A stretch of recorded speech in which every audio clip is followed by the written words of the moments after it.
kakšni zagati smo humanisti, da nam ne ložijo, da zdaj vse povzamemo. To ni lahka naloga, ampak mislim, da nekako so tudi današnje debate napeljevali k temu, s tem, da seveda jaz tu ne bi privilegiral prostora humanistike nikakor, torej bi ga prej problematiziral v tem oziru. No, ob tem zadnjem predavanju, ko je bil Murov zakon omenjen, mi je samodejno padel na pamet drugi Mur, Thomas More, letos praznujemo 500-letnico njegove utopije, ki jo je sam z neko besedno igro rekel, to ni samo utopija, torej dežela nikjer, ampak tudi eutopija, dobra dežela, torej izhaja iz neke potrebe realizacije nečesa dobrega. Zdaj k temu, pravzaprav k tej utopistični varianti se bomo vrnili, ko bom skušal poentirati ta moment države, ki mislim, da se ga mogoče v današnji diskusiji nismo dovolj dotaknili, je pa postavljen v preambulo, bi lahko rekel našo, zelo poudarjeno, torej pravzaprav se mi zdi, da je celo bil problem upravljanja z državo kot prvi problem postavljen zato, da pridemo do tega, kar smo opredelili kot razvojni konsens. Zdaj, tisti, ki ste tu iz humanističnih logov, verjetno, ko preberete besedo veriga, imate neki čuden pomislek. Torej, verige v humanistiki, ker je humanost, asocirajo na zapore, na podobne stvari, vendar, ko sem prej omenil Mura, je on svojo utopijo zasnoval na nečem, kar je skozi vso tradicijo humanistike, kar jo imamo, velja kot nauk, o vele verigi biti. In ta nauk vključuje pravzaprav hierarhijo vseh živih biti. To je velika misel, tudi je bila obnovljena v 20. stoletju, ne bom te zgodbe, ampak tu se vidi poskus zajetja celote vsega, kar je, pod vidikom neke nujnosti. Torej, biti v filozofiji je zmeraj z nujnostjo prezentirana. Tako je tudi Kant opredelil, da je narava nekaj, kar je pod ingerenco zakonitosti, medtem ko pri človeku se odpira prostor svobode. In seveda, zdaj, ko smo pri svobodi, seveda, zdaj ta verige, ta verižnost, seveda pomenijo družbene vezi. Pomenijo tisto, kar smo skušali tu zajeti z besedo konsens. Dogovor. Sam beseda konsens, latinska beseda, nosi v sebi senzus, smisel. In področje smisla je tisto, ki v prvi vrsti zadeva tisto, kar bi lahko zelo grobo opredelil kot humanistično vednost. Torej, humanistična vednost pomeni preprosto artikulacijo smisla.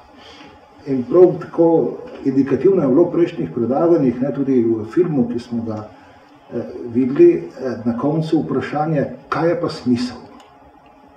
Torej, nekje ta napotila verig se zaustavijo pri vprašanju smisla. Torej, zaradi tega je pravzaprav humanistika vednost o humanem, oziroma o vsem tistem, čim se po humanu ukvarja, ker prihaja tu do artikulacije smisla. Zato humanistična vednost, in to sem verjetno bil od Tomaža zaradi tega napoten, zmeraj soproizvaja tudi vrednost. Torej, vsaka izjava, če hočete, vsaka sodba humanistična ima nek vrednostni značaj. Jo ni mogoče nevtralno imati. In to seveda pomeni eno izpostavljenost, pomeni pa seveda tudi eno nalogo pravzaprav humanistike, ki pa v sedanji situaciji ne vem, koliko se jo še zastopa, namreč dogaja se to, in to mislim, da je zdaj, ko govorimo tu o interdisciplinarnosti, tu se bom omejeval na slovenski prostor, ki gre za to debato, torej To je prvi problem, kako mi obravnavamo samo področje interdisciplinarnosti, kako mi medsebojno vzpostavljamo vse vednosti, vsa znanja. Torej, tu mislim, da se zadeve niso premaknjene, če pogledamo lestvico, ki jo RSS nekako, se ta v glavnem 25 let ni spremenila, medtem ko tu smo videli, kako se znanje napreduje vsako sekundo. Ampak tu ni krivda agencije. Torej, jaz mislim, recimo, ko sem rekel za humanistiko, torej, nasledek tega je, da je postala humanistika en sektor, ne, ki pripadajo določene vede, in če ti slučajno prekršiš pravilo, te gledajo čudno. Ampak povejte, recimo, zakaj eno pravo, zakaj ena ekonomija, ena pedagogika, ne, to se delijo, to so družboslovne vede, in, ki ne spadajo, torej, če nimajo te vede opraviti s humanom, lepo prosim, ne, ampak že jaz se moram deliti na družboslovca in humanista. Kaj še reče sem v poziciji, da stopam recimo na tehnološko področje, čeprav, mislim, pred bolonjsko, moram poudariti, smo imeli na filozofiji veliko študentov z fizike, ne, z tehnoloških smeri, naravoslovnih smeri, ki so študirali filozofijo, in to je bilo zelo relevantno. Zdaj se je seveda to skrčilo, še posebej pa zdaj, ko je usporedni študij plačljiv, ne, kar se mi zdi, mislim, to kritiko moram neposredno recimo izreči, ko govorimo o interdisciplinarnosti, s tem je praktično interdisciplinarnost v sistemu študija pravzaprav blokirana. Ne? In da je to podvarčevalni ukrep nekako uvrščeno, mislim, da tu ni neke razsodnosti. Ampak zdaj, če vzamemo, da humanistika torej ne pokriva samo nekih ved, ki se vrščajo v njo, ampak se ukvarja s tistim, kar je humano. Torej, takoj ugotovimo, da tisto humano pač tendira k temu, da oblikuje neko družbenost. Torej, da živi en človek z drugim.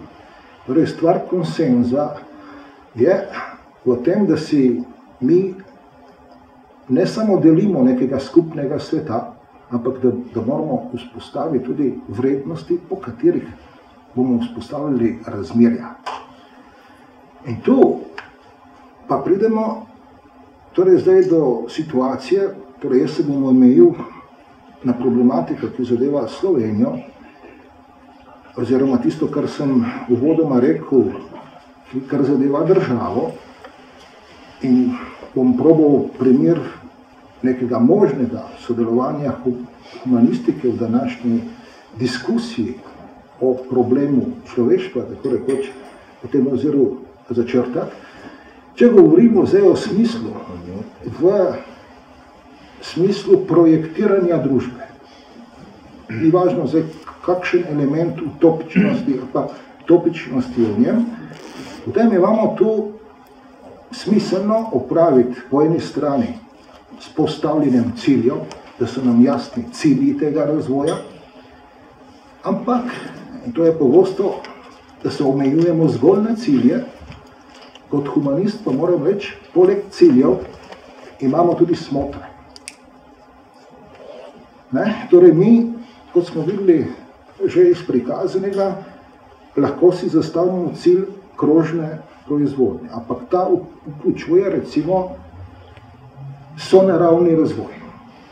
To se pravi, tu se vmeša nek smoter notri, da ta razvoj nima sam po sebi namena, ampak je vključen, ampak tu za postavljanje cilja je treba se zavedati nekega smotra.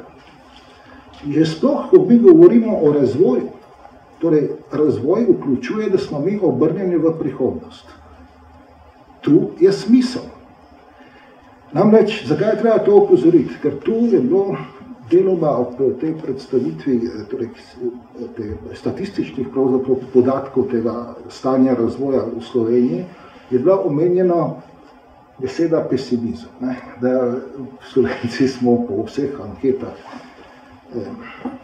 tu zelo se slabo odrežemo, da imamo nek negativen pogled na svet, ampak jaz ne bi tega povezoval za kakšno posebej pesimistično nastrojenostjo, ne, tu seveda statistike glede samomorov in to bi lahko govorila temu prid, ampak jaz mislim, da pa resno gre, torej že tako kot zasledujem, zato, da tu na Slovenskem zelo pogrešamo to, kar sem opredelil kot smotrnost.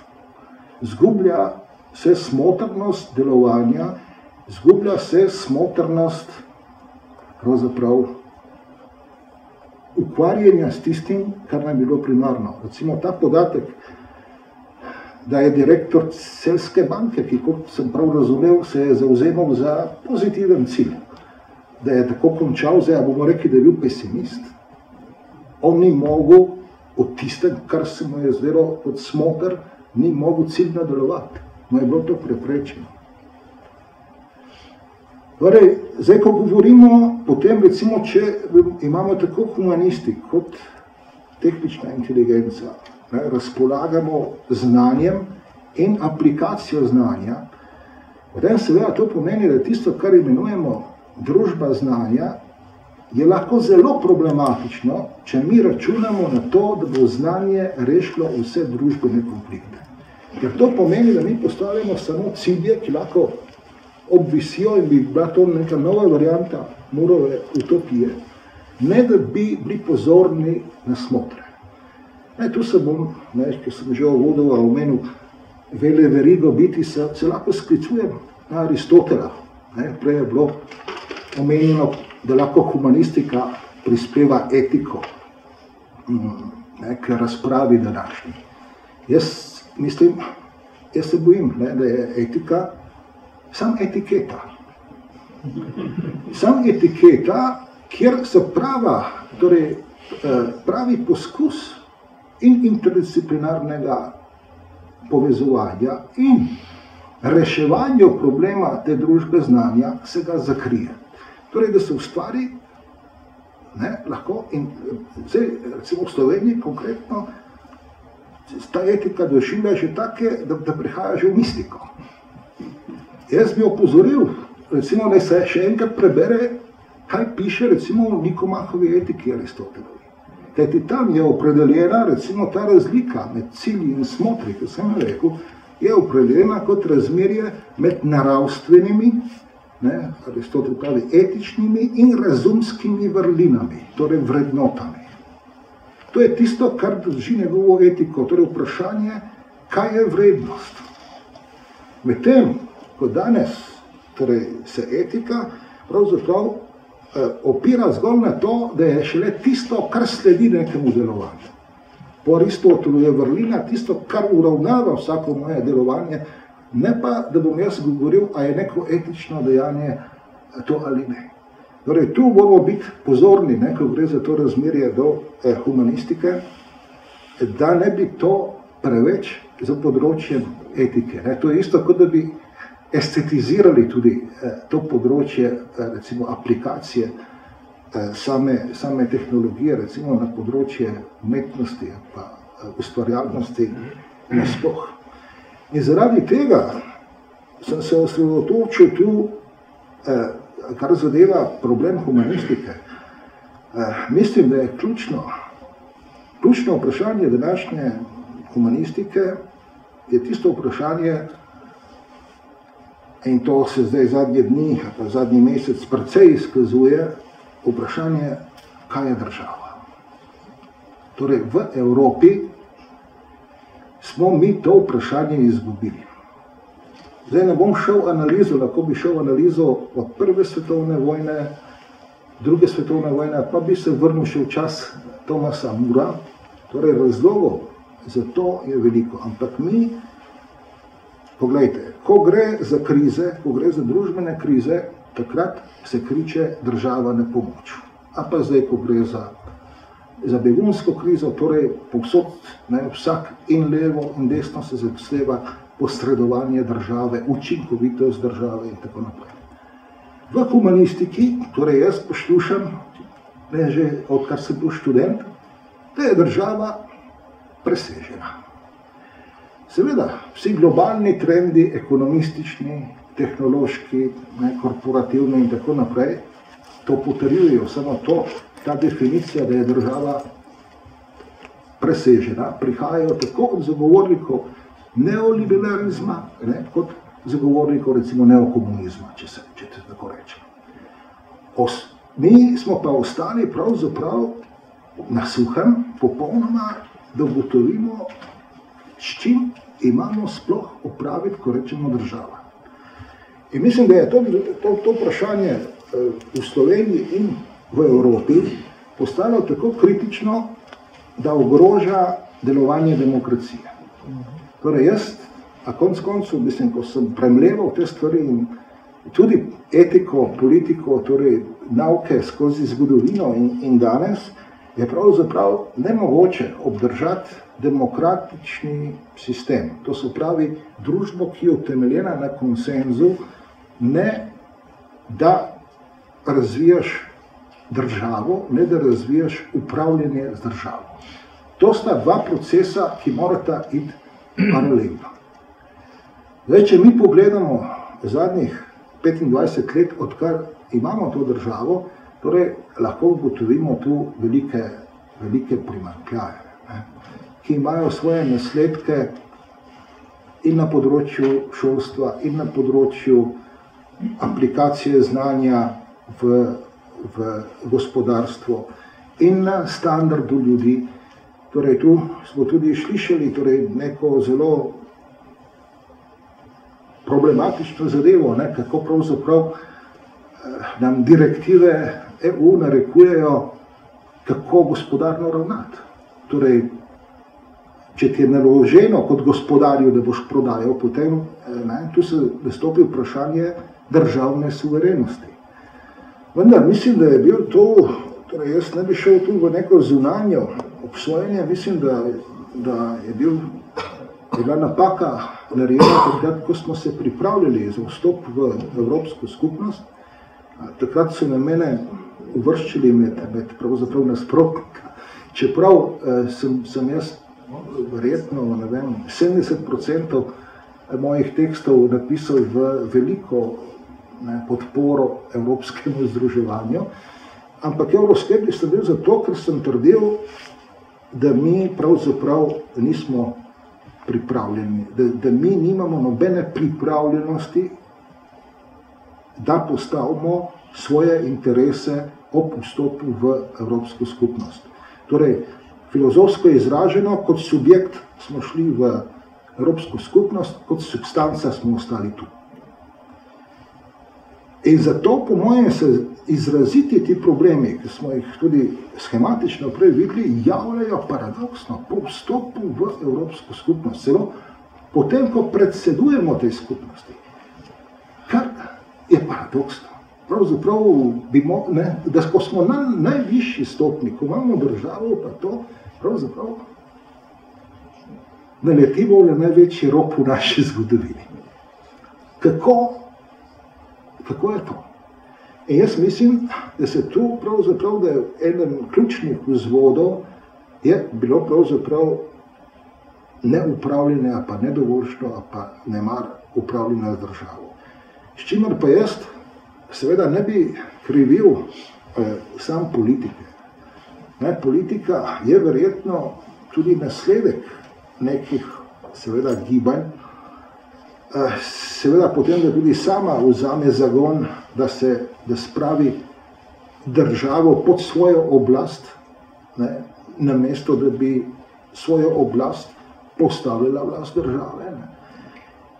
To razmerje se je seveda popolnoma preveslo, se zdi na Slovenskem, ampak mislim, da bi, in to se mi zdi, da je tisti uvodni del, da mi pridemo do razvojnega konsenza, da se vprašamo enostavno, kateri so tisti ključni vzvodi, ki bi nas pripeljali do tega, da začnemo razmišljati, ne samo razmišljati, ampak praktično delovati v tem smislu, da vzpostavljamo nekaj, kar bo garant za to, da mi lahko razvijemo in demokracijo kot neko sobivanje, kot možnost nekega sobivanja in kot možnost, seveda, svobodnega delovanja in ustvarjanja individuuma. Torej, ker drugače se da zgoditi, mi lahko imamo odlična znanja, lahko imamo izvrstne znanstvenike, umetnike in to, ampak vse to ne bo imelo med sabo nobenega več smisla, torej za tiste, ki bi eventualno bili vsega tega lahko deležni. Torej, recimo to, s tem mislim tudi na to, kar se tu pravi, prihodne generacije. To bo seveda, čez 10 let bo seveda nastal velik problem, ne, ali bo Slovenija sploh kot država sploh še prepuščena tem generacijam. Ampak to ne bo enostavno samo eden izmed dogodkov, marveč bo določil pogoje bivanja teh ljudi. Torej, za moje pojme je sramota, da predsednik države, bom imenoval, kateri je bil, ampak ko ga predstavniki mlajše generacije vprašajo, kje on vidi priložnosti Slovenije, pa to, da jim pokaže prst v tujino. Izstreljte se v orbito. To predsednik države ne more narediti. Tudi če je ne vem kako internacionalno. To se lahko naredi v Sloveniji. Kjer je odnos nosilcev oblasti do države. Ne bom govoril zdaj, kako izgledajo naše proslave državne, s polovico občinstva. Tisto je sam zunanji vidik. In s tem prihajam pravzaprav k temu zaključnemu vprašanju, ki zadeva zdaj razvojni konsens. Torej, jaz bi tu zastavil pravzaprav nam, ki smo tudi udeleženi pri tej omizju, torej kako mi lahko, če pritisnemo na ta razvojni vidik Slovenije, da si vsi skupaj zelo prizadevamo in da dosežemo v tem ožjem področju nek konsens, ali mi lahko vplivamo na to, da se začne tudi tisto, kar sem rekel prej, upravljanje z državo spreminjati. Ker en odgovor bo na to moral priti. Torej, to seveda ni vprašanje samo vseh strok, ki so nosilke znanja, ampak vprašanje tudi vseh tistih, na katere se to znanje prenaša. Nam bo razpadel šolski sistem. In tu ni govora o razkoraku med humanistiko in recimo tehničnim in naravoslovjem. Ker že za napisati en učbenik navaden, kakršenkoli rabi sodelovanje obeh. Ne. Ali pa recimo neko aplikacijo na internet ali kakorkoli. Torej, da ne bomo mi nasedli zdaj, kako se delimo tu po, ker to nas že dolgo časa zafrkavajo zdaj. Problem je, torej, če bi dejansko postavili to kot zahtevek, mislim, da bi lahko pri recimo samih resorjih tudi, ki so kompetentni za to. Torej, prvi korak k temu je povezava različnih vladnih resorjev med sabo. Torej, zdaj, če je imel od vas tudi opravka s tem, da je moral dva resorja povezovati med sabo, torej to nisi našel vrat. Ne? Kar je zanimivo, pravzaprav, mislim, tudi ni samo po sebi razumljivo. Torej, to je ena zadeva. Druga zadeva je, mi smo prišli, torej, da je država, konkretno, ko se gre za upravljanje države, da recimo zagotavlja razvojne možnosti. Torej, smo in na področjih, recimo, ki zadevajo humanistiko, kultura, in na področju znanosti in drugje, uprave, smo te pristojnosti prenesli na agencije. Zdaj, seveda z dobrim namenom, da demokratiziramo delovanje. Ampak tu je zdaj, pa pri univerzi, tudi, zdaj seveda vprašanje, če ne nastopa tu ena ogromna luknja, ki dela nosilce državne oblasti neodgovorne. On prepusti vso odgovornost, to je governance without governance. To se pravi, vlada, brez, to je malo težek prevod, ampak to, da agencije prevzamejo urejanje države. Torej tiska, kar bi, tako da se, to, kar se rekel prej, upravljanje države, verjetno se ena redkih, ki uporablja sploh ta pojem, ker se misli, da je to državna uprava. A pa javna uprava. To ni pristojnosti tega. In tu bi, torej, mislim, da potrebujemo neko družbeno inicijativo. Zato sem bil prej skeptičen, do recimo, da bi nastopali samo v področju recimo nekega etičnega diskurza. Ker tu smo tudi zmeraj z nekim posmehom zavrnjeni potem. Torej, tudi politiki zelo radi se oprimejo tega diskurza in potem stvari pa ostajajo na istem. Torej, jaz bi dejansko, torej, če bomo šli naprej v teh razmišljanjih o razvojnem konsenzu, da seveda je tu treba postaviti vprašanje, kako ali Slovenijo še razvijamo kot državo, ali to ni mogoče z nekih zunanjih razmer, ampak opozarjam, da še zmeraj, torej vse delovanje je zdaj, recimo zadnja kriza, je to pokazala, ne vem, še celo za moje pojme na preveč nasilen način, ki ga v Evropi v taki obliki pravzaprav nisem pričakoval. Potem mislim, da bi to odločilo o marsičem, ker ti pogledajte, recimo, tu je bilo omenjeno naravno okolje. Eno vprašanje, ki bi vi, ki prihajate z področja tehnologije, koliko pa v bistvu diplomantov, tehnoloških ved je vklopljenih recimo v saniranje okoljske recimo problematike. Recimo, če grem na obisk v Vipavsko dolino, vidim, da Boga reka Vipava je slabša, kot ko sem bil majhen, so nas otroke nagnali, da populimo ven ribiči, tisto so rekli mačevje. Zdaj je to narastlo na 2-3 metre in seveda ob jesenskem deževju vse poplavi. Jaz sem zelo zadovoljen nad fotografijami, ki so tiste hiše pod vodo, ampak prebivalci tam verjetno niso. Torej, kako je, mislim, mi verjetno smo sposobni ljudi, tehnologe, ki lahko tukaj je to, da mi ne uporabljamo za to, za naše okolje. Torej, mislim, da recimo potem, ko je recimo racionalno zaposlovanje, da ne razmišljamo o tem.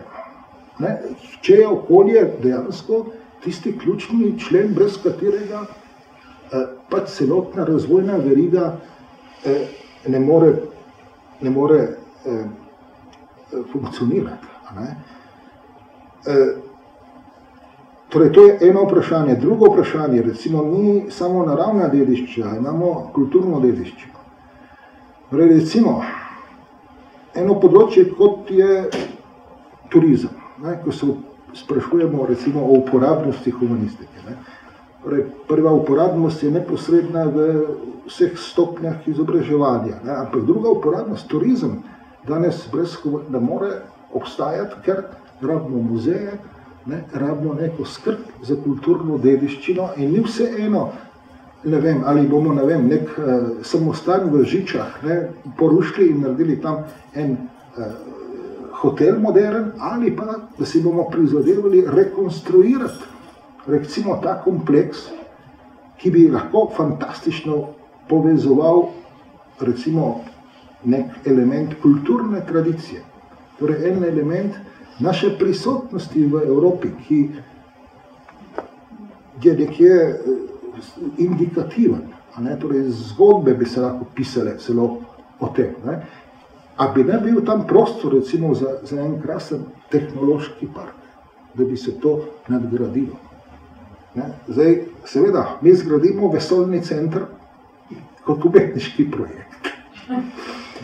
Zdaj, tu je bil drug da bi sama tehnologija, ampak in potem, zdaj, seveda, država zdaj to vzdržuje, namesto, da bi delali nekaj, kar bi bilo produktivno na tej.